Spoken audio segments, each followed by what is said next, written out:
Firman Allah pagi hari ini boleh mengubah keadaan kami, boleh membaharui kehidupan kami, terlebih memulihkan kehidupan kami. Tuhan Yesus, tiba saatnya kami akan menikmati firman Allah. Bungkus terus kami dengan kuasa darah anak domba Allah, sehingga kami selalu fokus untuk menikmati firman Tuhan. Dalam nama Tuhan Yesus Kristus, haleluya, amin.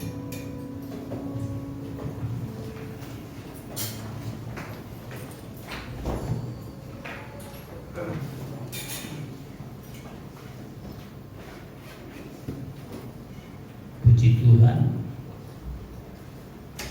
Mari kita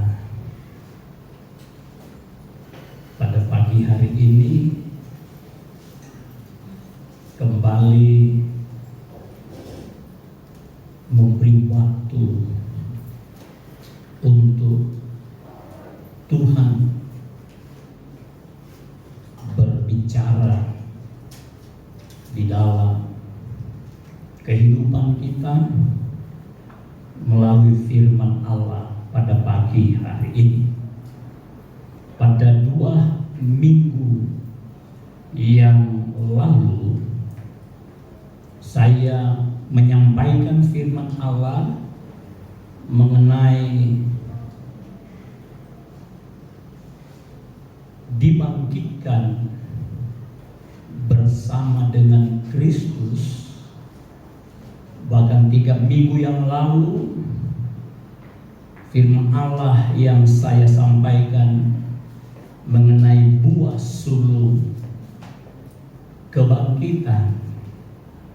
Karena hari-hari ini, minggu-minggu ini masih seputar tentang Paskah ataupun kebangkitan Kristus dalam arti yang sesungguhnya, sehingga sampai kenaikan, sampai hari yang ke-50, hari Pentakosta, berkaitan terus firman Allah yang selalu disampaikan.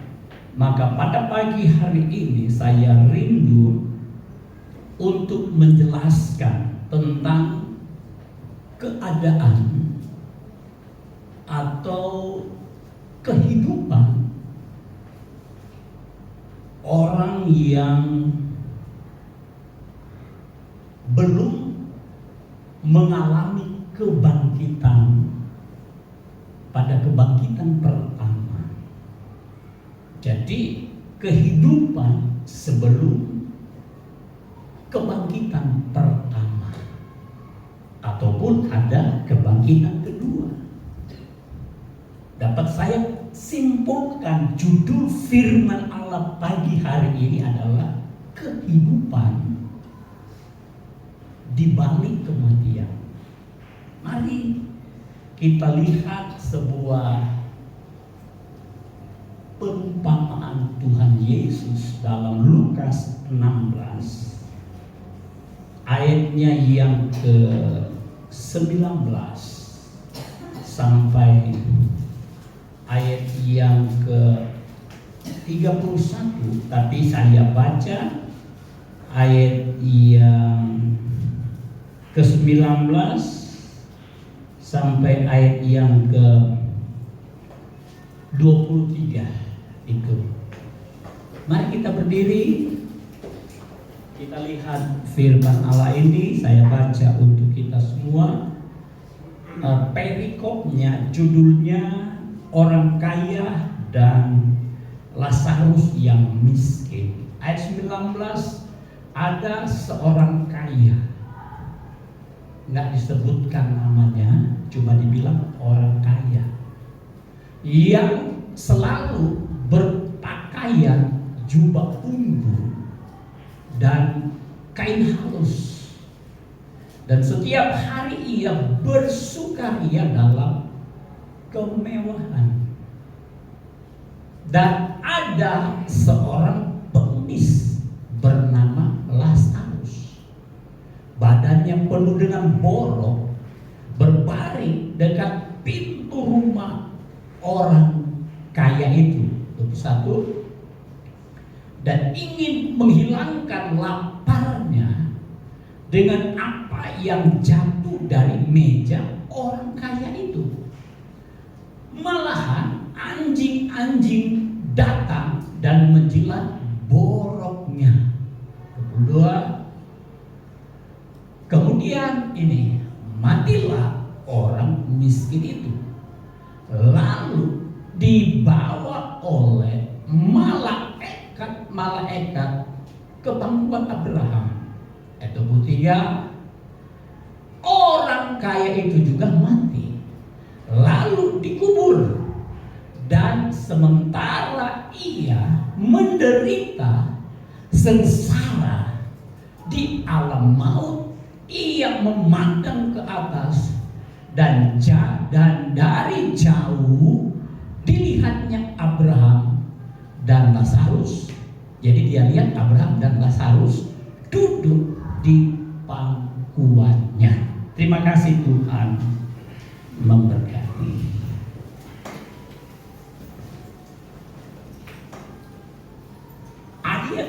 Ayat ini bukanlah sekedar perumpamaan Tuhan Yesus, tetapi sebuah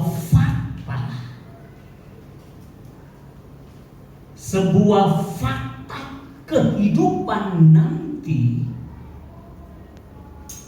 Tapi Yesus menguraikannya melalui sebuah perumpamaan. Dan di dalam ayat yang ke-19 sampai ayat yang ke-23, orang kaya dan orang miskin sama-sama mengalami kematian.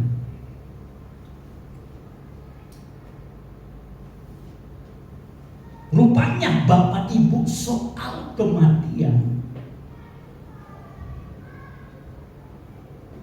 tidak pandang bulu. Soal kematian tidak tebang pilih. Soal kematian karena dia orang kaya, maka matinya lama. Karena dia orang miskin, maka matinya cepat.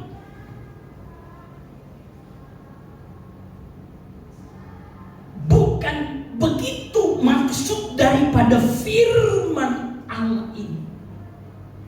Sekali lagi, bahwa apapun status kita, apapun derajat kita, apapun predikat hidup kita, apapun kapasitas hidup kita, firman Tuhan berkata, satu saat kita semua akan tinggalkan dunia ini. Kan di dalam Yakobus pasal yang keempat, dalam ayat yang ke-14 dikatakan bahwa hidup kita ini sama seperti uang.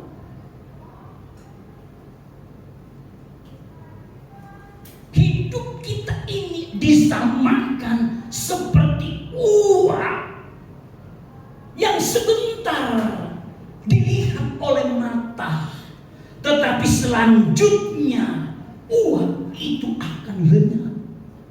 Itulah manusia.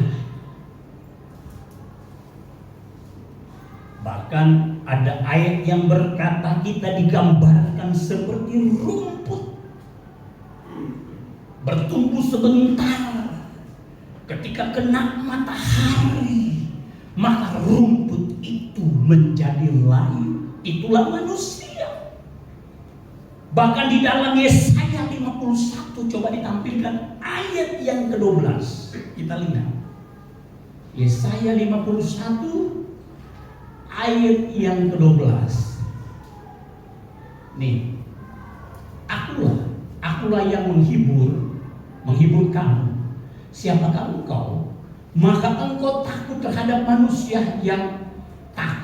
manusia itu yang memang akan mati. Jadi manusia memang pada hakikatnya satu saat akan mati. Terhadap anak manusia yang dibuang seperti rumput. Amin, saudara. Memang hakikatnya semua orang akan mati.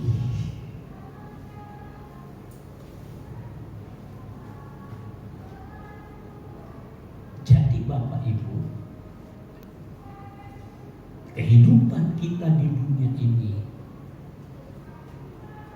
cuma temporer. Saya pernah jelaskan mengenai lomba sepeda lambat. Semua orang yang terlibat dalam lomba sepeda lambat berusaha, berjuang untuk melambatkan sepedanya. Aturannya nggak boleh jatuh. Dan siapa yang lebih dulu mencapai finish, dia juara satu. Tapi harus berusaha melambatkan sepedanya untuk menuju ke garis akhir. Dalam lomba tersebut tidak ada satupun yang berhasil. Semua jatuh di tengah jalan. Semua gugur di tengah jalan. Karena begitu susahnya menyeimbangkan laju sepeda supaya paling lambat. Begitupun dengan kita semua, Bapak Ibu. Siapa nggak suka umur panjang? Siapa nggak suka sampai rambut kita memutih?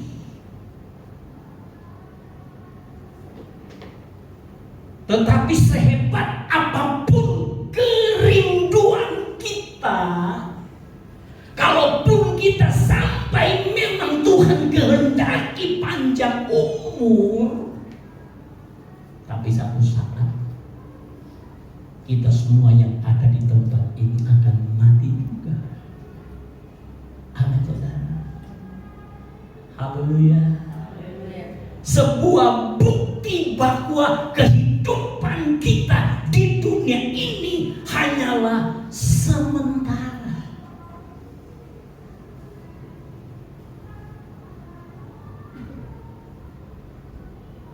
Dan tujuan Allah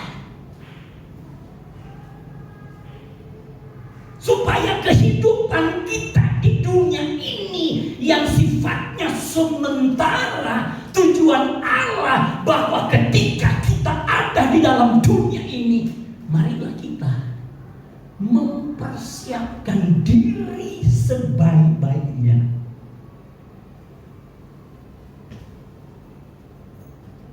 Mempersiapkan diri sebaik-baiknya masuk ke dalam kematian. Sebab sekali lagi saya katakan, karena di balik setiap kematian ada kehidupan yang baru. Amin, saudara. Bumi ini, kehadiran kita di bumi ini, saya katakan sebenarnya kita sedang melatih diri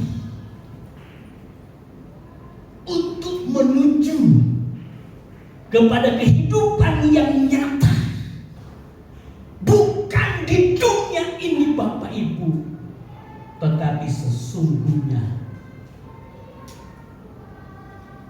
kehidupan di balik kematian,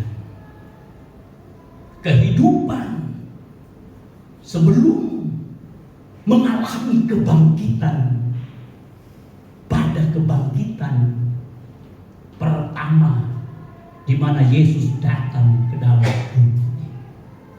Tapi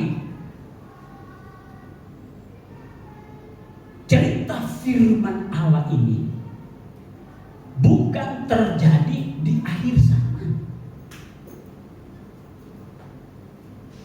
Kehidupan di balik kematian bukan terjadi di akhir zaman saja, tetapi sejak dari dulu sampai hari ini, bahwa semua orang yang mati, semua orang yang meninggal, pada saat dia menghembuskan nafas yang terakhir, pada saat yang sama dia telah berada di dalam kehidupan yang nyata.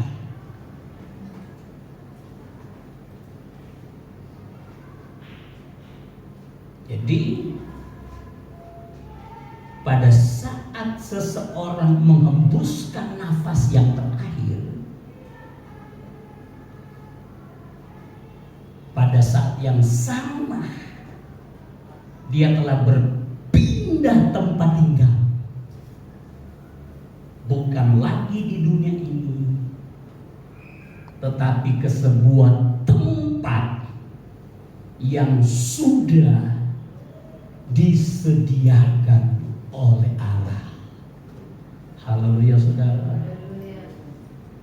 Sebab definisi manusia bukanlah makhluk tubuh, bukan. Definisi manusia adalah makhluk roh yang tidak pernah mati. Makhluk roh yang sifatnya kekal, mempunyai jiwa. Jadi dalam keadaan roh kita punya jiwa, pikiran, perasaan, dan kemauan. Kemudian roh yang mempunyai jiwa ini tinggal di dalam tubuh oleh garis keturunan dari seorang perempuan yang bernama ibu kita. Amin, saudara.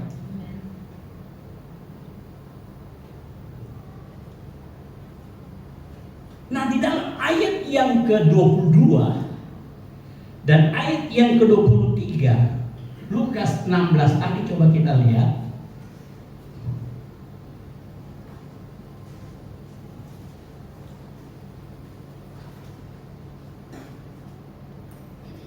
Lukas 16 ayat 22. Kemudian matilah orang miskin itu, lalu dibawa oleh malaikat-malaikat ke pangkuan Abraham. Ayat 23 dulu.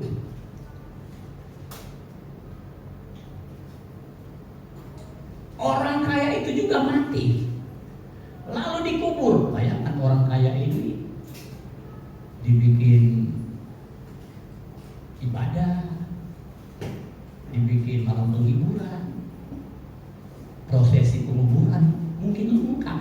Tapi dalam ayat 22 orang miskin nggak ditulis seperti itu. Dan sementara, nah, jadi langsung ya, pada saat mati lalu dikubur. Dan sementara ia menderita sengsara di alam maut, ia memandang ke atas, dan dari jauh dilihatnya Abraham dan Lazarus duduk di pangkuannya.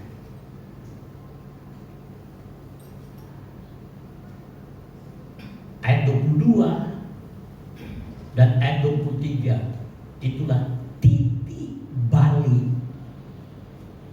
semua manusia. Saat seseorang menghembuskan nafas yang terakhir, maka pada saat yang sama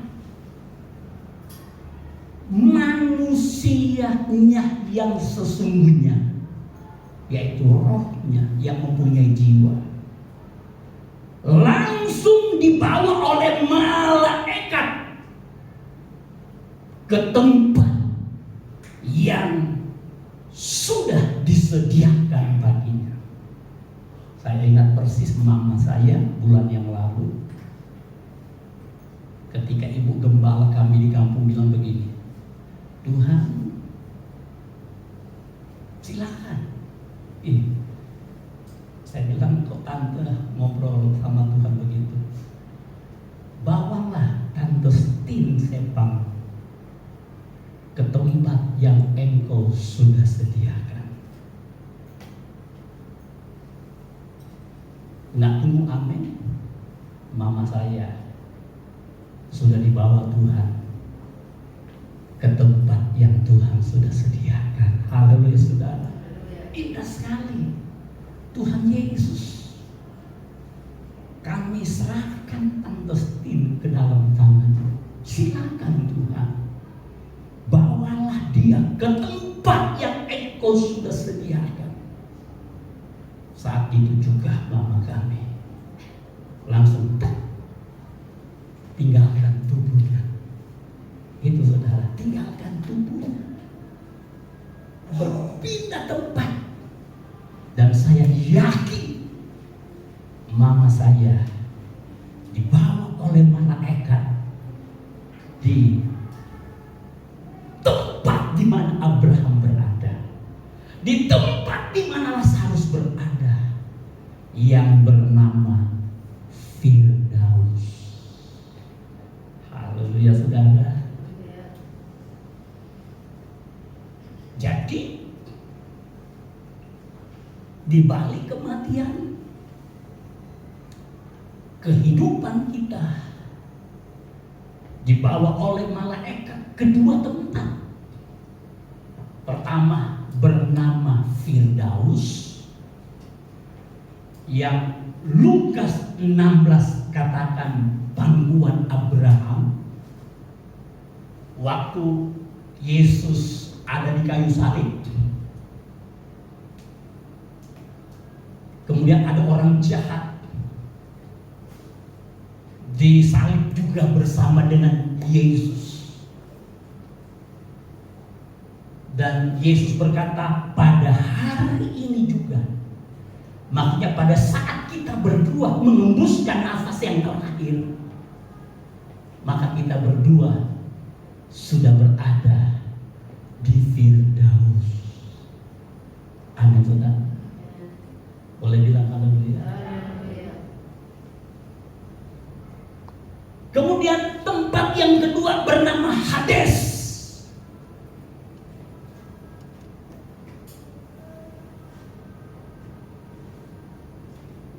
Hades adalah tempat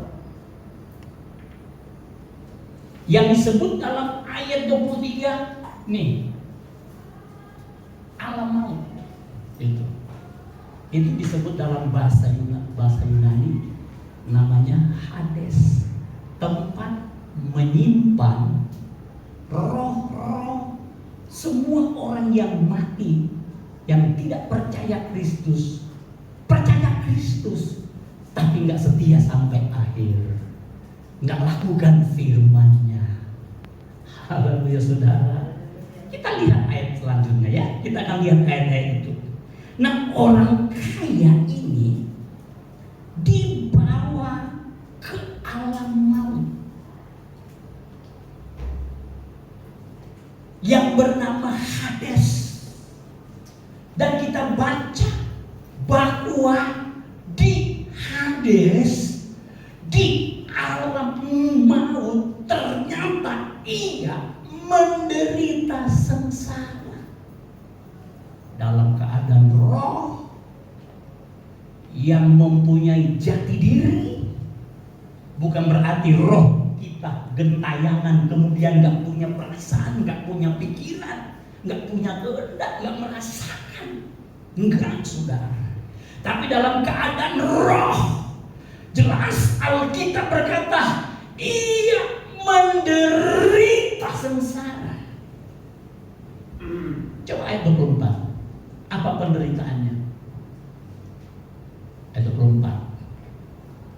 Nih, suruhlah Lazarus itu supaya ia mencelupkan ujung jarinya ke dalam air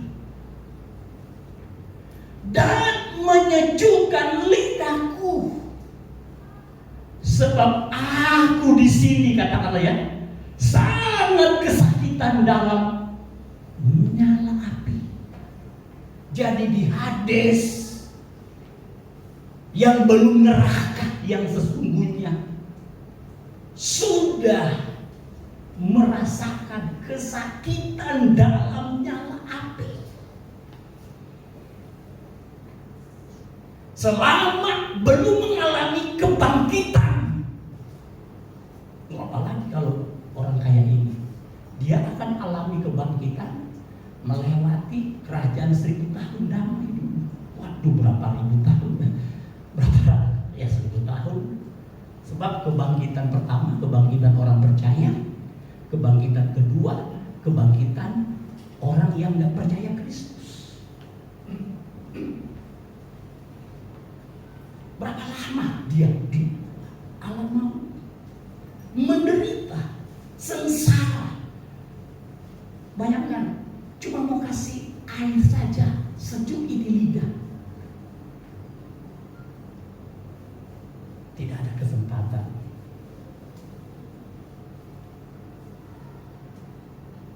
Jadi Bapak Ibu saudara-saudara, tubuh jasad kita memang tertinggal dan membusuk di dalam kubur. Kemudian roh kita yang mempunyai jiwa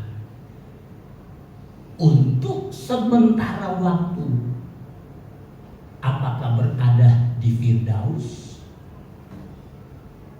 dan Firdaus ini adalah sorga tingkat ketiga. Sudah sorga, bagian dari sorga.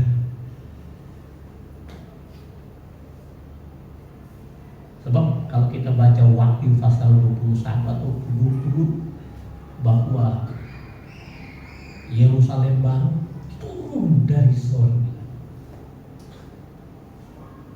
di bumi ini, ibu kota langit bumi baru. Itu ibu kota langit bumi baru yang bernama Yerusalem baru, bukan kerajaan Satan damai. Itu pasal 22 kita buat. Dan saya bisa katakan sorga itu turun ke dalam dunia ini. Kalau di dalam Wahyu 22, kotanya itu seperti 4 persegi, ada ukuran-ukurannya, tempat kediaman semua orang percaya yang sementara juga pernah tinggal di dalam kerajaan 1000 tahun damai dan berpindah tempat ke langit bumi baru. Amin, saudara. Kita semua yang ada di tempat ini. Tapi kita lihat bahwa orang kaya, dia sudah mengalami penderitaan, sengsara.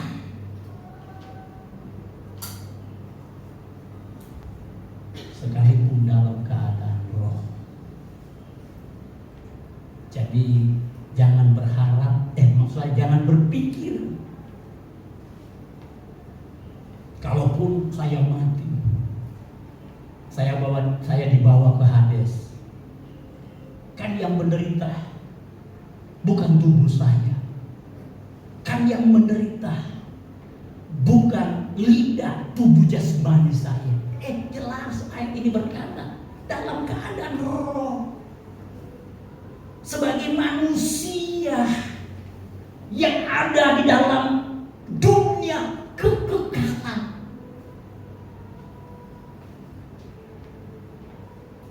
Kita menderita. Coba kita lihat. Saya kasih gambaran contoh saja. Katakanlah ada penampakan orang-orang yang mati. Dan itu bukan orang mati, iblis yang menyamar seperti orang mati. Wujudnya seperti siapa? Seperti manusia. Amin, saudara. Seperti manusia, umpama gentayangan, tapi manusia, orang yang mati. Itu roh. Kalau seperti itu, tapi bukan, itu kan tipuan iblis yang menyerupai seseorang, kemudian menampakkan diri di tengah-tengah keluarga dalam keadaan roh, tapi dia punya wujud. Artinya apa, saudara? Kita pun dalam dunia kekekalan, sekalipun dalam bentuk roh, tapi punya wujud seperti manusia. Sehingga jangan berpikir bahwa ketika kita ada di sana, penderitaan kita bukanlah tubuh jasmania seperti sekarang ini. Tetapi jelas ayat 23, ayat 24 berkata, dalam keadaan roh, orang yang mati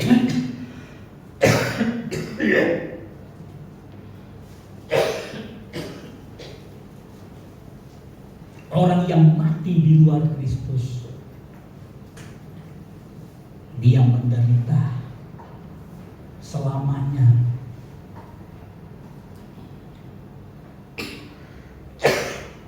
di dalam Hades. Dan yang menarik dalam ayat 23 ini, coba kita lihat lagi. Yang menarik dalam ayat 23 saya lihat begini. Nih, dari jauh dilihatnya Abraham di Hades. Dia lihat itu Abraham. Berarti dalam dunia kekekalan, orang-orang yang ada di Hades melihat, mengenal orang-orang yang ada di Firdaus, tapi nggak boleh ke sana karena dia sudah dipenjara di Hades. Jadi ketika kita berada dalam dunia kekekalan, setelah kita meninggal, dalam keadaan roh kita saling mengenal. Kita lihat, kalau saya mungkin lihat mama saya lihat saya. Jadi kita saling mengenal, bukan saja di dunia nyata seperti dalam keadaan tubuh jasmani sekarang ini, tapi dalam dunia kekekalan setelah kematian. Firman Allah berkata, dari jauh orang kaya ini melihat Abraham. Amin, saudara.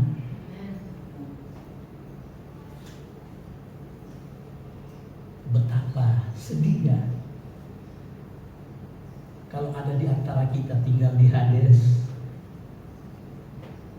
menderita kesakitan, kemudian juga kita melihat saudara kita ada di sorga dengan sukacita yang tak terkatakan dialami. Sedih nggak saudara-saudara? Sedih nggak kira-kira? Betapa menyedihkan kita yang tinggal di Hades menderita melihat, sebab orang kaya ini melihat Lazarus ada di pelukan Abraham. Betapa menyedihkan. Dan memang itu Tuhan perlihatkan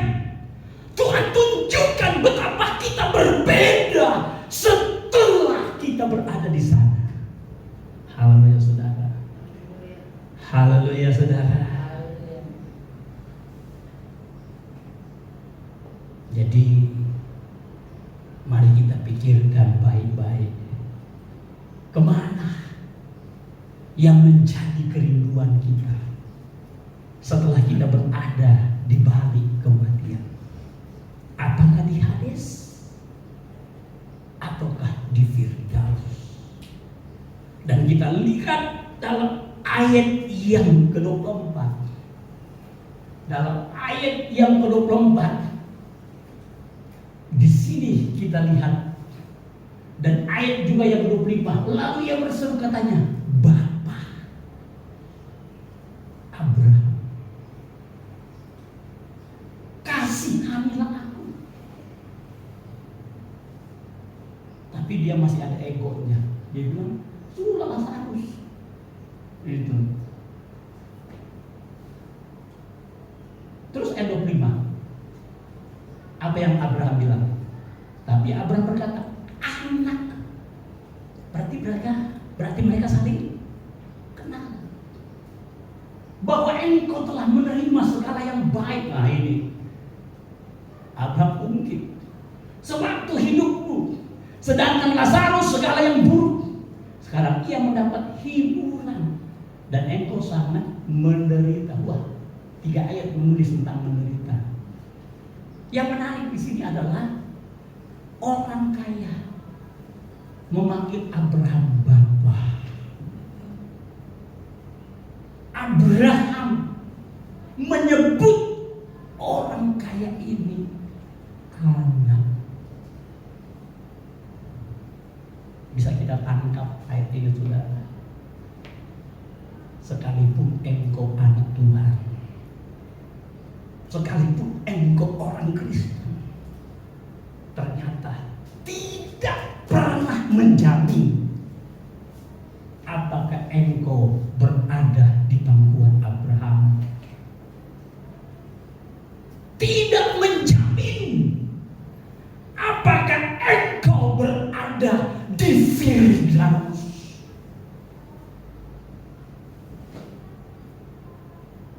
Status tidak membatalkan. Tuh, kan sampai di dunia kegelapan, orang kaya ini masih disebut sebagai anak. Jadi tidak membatalkan status, kan?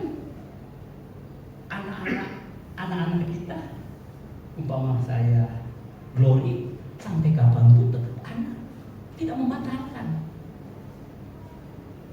Tapi repotnya, ketika dalam dunia kekekalan, tempat kita berbeda. Amin, saudara. Boleh bilang haleluya. Sekalipun kita disebut anak Tuhan, sekalipun kita disebut orang Kristen, belum tentu menjamin bahwa engkau masuk surga.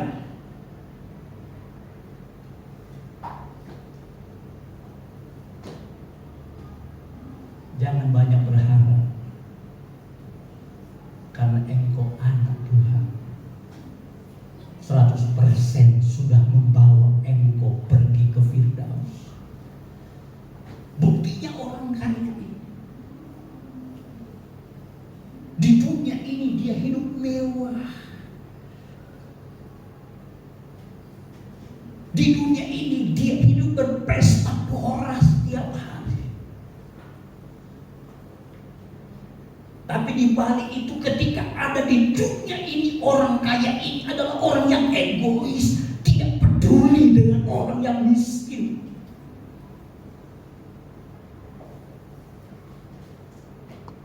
Dan firman Allah berkata, statusnya tetap anak, tapi sebagai anak yang berada di Hades. Jangan sampai hal itu terjadi di antara kita. Amin, saudara. Kita sudah jadi anak, dan biarlah status kita sebagai anak Tuhan tembus sampai masuk surga. Amin. Itu, saudara. Jangan hanya menjadi slogan, jangan hanya menjadi semboyan, anak Tuhan, orang Kristen, tetapi pada akhirnya engkau berada di tempat yang salah. Tapi saya percaya, saya yakin kita semua yang ada di tempat ini, kita menjadi anak-anak Tuhan yang bukan hanya di dunia ini, tapi tembus sampai berada di pangkuan Abraham. Haleluya saudara.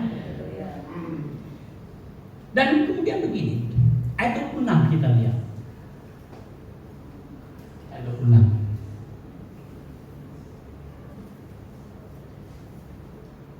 Nih, selain daripada itu, ini kata Abraham, di antara kami dan engkau terbentang jurang yang tak terseberangi. Luar biasa, dalam keadaan roh mampu melihat orang yang ada di Firdaus, dan orang yang ada di Firdaus mampu melihat orang yang ada di Hades. Tapi terbentang jurang yang sangat dalam, yang tak terseberangi. Nih, supaya apa? Supaya mereka yang mau pergi dari sini kepadamu, ataupun mereka yang mau datang dari situ kepada kami, tidak dapat menyeberang. Nggak mungkin ya, nggak mungkin. Di dalam ayat ini berkata, Firdaus dan Hades terbentang jurang yang tak terseberangi. Artinya apa saudara? Kalau saya lihat pengertian ayat ini apa saudara? Artinya ketika kita sudah berada di sana, ketika kita tersadar dari kematian, tidak ada kesempatan lagi untuk berpindah tempat. Ini yang perlu kita pikirkan baik-baik.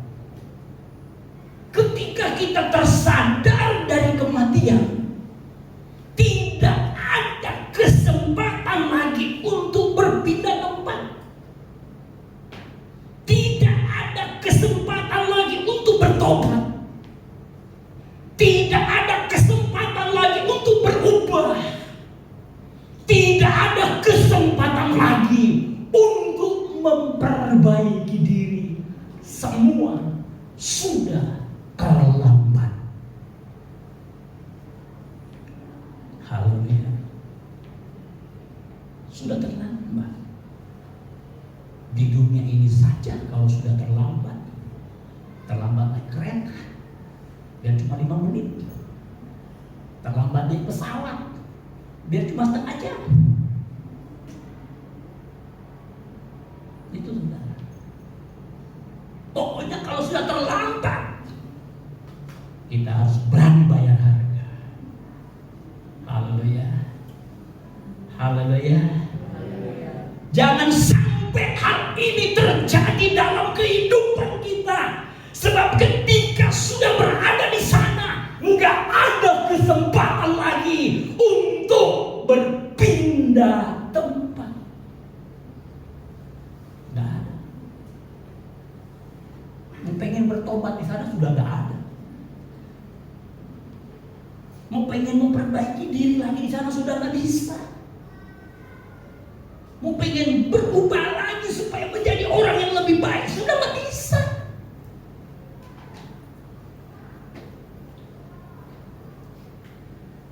Kesempatan itu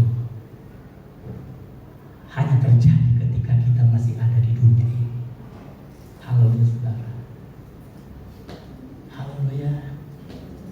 Kesempatan itu hanya terjadi ketika kita masih menyatu dengan tubuh jasmani yang ini.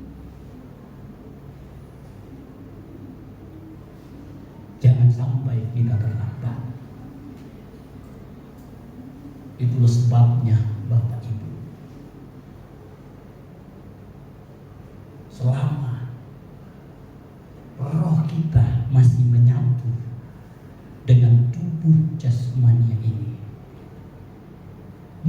status kita adalah anak. Amin. Mumpung status kita adalah anak, mari kita menjadi anak Tuhan yang ikut Tuhan dengan sungguh-sungguh.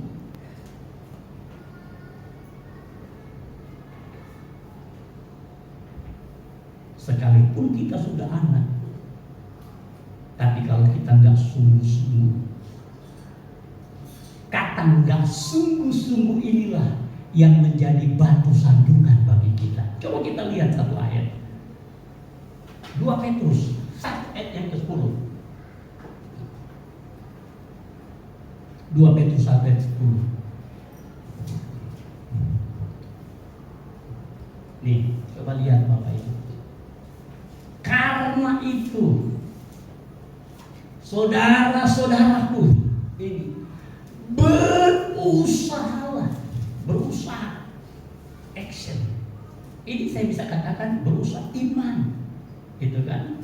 Iman adalah ketaatan yang dilakukan sungguh-sungguh supaya panggilan dan pilihan kita dipanggil, tapi kita memilih. Makin teguh kita memilih untuk diselamatkan. Kita dipanggil dari ribuan jutaan orang. Sebab jikalau kamu ini sungguh-sungguh berusaha sungguh-sungguh, kamu tidak akan pernah tersandung. Boleh bilang haleluya. Jangan jadi orang Kristen yang enggak sungguh-sungguh. Jangan jadi orang Kristen yang pujian tadi berkata masih kompromi dengan dunia ini. Jangan jadi orang Kristen yang masih mendua hati. Minggu lalu saya katakan jangan jadi orang Kristen yang masih mengasihi dunia ini. Jangan jadi orang Kristen yang santai. Jangan jadi orang Kristen yang foya-foya. Jangan jadi orang Kristen duniawi. Saya katakan itu akan menjadi batu sandungan, menggagalkan kita berada di Firdaus, tapi justru membawa kita ke Hades. Amin saudara. Kita buka satu ayat, 2 Korintus 5 ayat yang pertama. Nih, orang yang sungguh-sungguh, orang Kristen yang berusaha sungguh-sungguh. 2 Korintus 5 ayat yang pertama. Karena kami tahu, ini pemahaman Paulus, dia tahu persis bahwa jika kemah itu tubuh tempat kediaman kita di sini adalah manusia yang sesungguhnya. Bahwa jika kemah tempat kediaman kita di bumi ini dibongkar pada saat engkau mati, Allah telah menyediakan suatu tempat kediaman di sorga. Ini Firdaus bagi kita, suatu tempat kediaman yang kekal, yang tidak dibuat oleh tangan manusia. Katakan amin Bapak Ibu. Pilihan ada di tangan kita. Amin. Pilihan ada di tangan kita hari-hari ini. Kita rindu ke sana atau kita rindu ke Hades. Kita rindu ke surga atau kita rindu ke neraka. Bayangkan Bapak Ibu masih dalam keadaan roh, belum dalam keadaan kebangkitan pertama. Pada saat kebangkitan pertama, kita akan memperoleh tubuh kemuliaan, tubuh kebangkitan seperti Kristus. Begitu juga pada saat kebangkitan kedua, kita akan memperoleh tubuh kekal yang tidak akan pernah mati, tapi itu yang membawa kita ke dalam lautan api yang menyala-nyala. Itulah sebabnya saya katakan pagi hari ini nggak boleh ada yang ke sana. Haleluya saudara. Tapi jadilah anak Tuhan Jadilah orang Kristen di hari-hari yang terakhir ini lebih sungguh-sungguh berusaha pada panggilanmu, pada pilihanmu. Artinya, di mana Allah memanggil engkau, di mana Allah menetapkan engkau, di mana Allah menempatkan engkau. Benar, saudara? Kita dipanggil, kita dipilih, kita ditetapkan lewat pelayanan kita masing-masing, lewat kesetiaan kita masing-masing, lewat tugas kita masing-masing, lewat keberadaan kita masing-masing. Firman Allah berkata, berusahalah sungguh-sungguh di dalamnya. Haleluya, saudara. Saya ingat ilustrasi terakhir tentang 2 atau 3 orang yang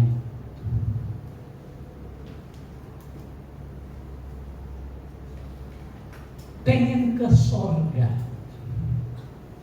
tapi sorga digambarkan seperti naik gunung, kemudian harus nyebrang ke gunung yang lain. Dalam ilustrasi itu ada 3 orang yang rindu ke sorga, tapi syaratnya harus pikul salib. Syaratnya harus pikul salib. Mereka mulai pikul salib dan mulai menapaki gunung yang tinggi perlahan-lahan. Tetapi yang kedua orang merasa pikul salib itu terlalu berat, sehingga mereka berusaha untuk memotong salib yang mereka sedang pikul. Mereka pikir kan masih tetap pikul salib. Yang penting ketika nyebrang, pergi ke sorga yang mulia, mereka bisa kerjasama untuk membentangkan salib mereka semua. Orang yang pikul salib tapi nggak potong salibnya memang berat, tapi dia berusaha sekuat tenaga, sungguh-sungguh sampai ke puncak gunung. Tapi kedua orang yang salibnya sudah dipotong enak sampai di atas gunung. Tapi ketika sampai di atas gunung, aturan lainnya ternyata untuk nyebrang ke surga harus pakai salibnya masing-masing untuk menjadi jembatan pergi ke surga. Orang pertama lempar salibnya, ternyata salib tersebut nggak nyampe ke gunung seberang, yaitu surga. Nggak bisa ke sana. Orang yang kedua lempar lagi salibnya untuk menjadi jembatan pergi ke surga, ternyata salib itu nggak nyampe karena sudah dipotong. Tapi orang yang ketiga, ketika dia lempar salibnya dan salib itu ternyata nyampe di gunung yang bernama surga, dia nyebrang, melangkah, dan dengan sukacita dia tiba di surga yang kekal. Haleluya, saudara. Haleluya, saudara. Terkadang memang ada salib yang harus kita pikul. Amin. Ada beban yang harus kita pikul. Tapi saya katakan lewat firman Allah ini, sekalipun berat perjuanganmu di dunia ini, berusahalah sungguh-sungguh. Berusahalah sungguh-sungguh. Firman Allah berkata, engkau tidak akan tersandung sampai tembus di dalam sorga. Mari kita bangkit berdiri. Haleluya.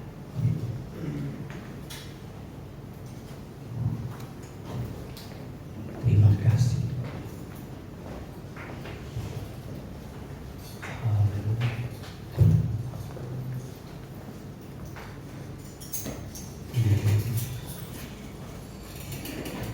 Tidak hanya itu,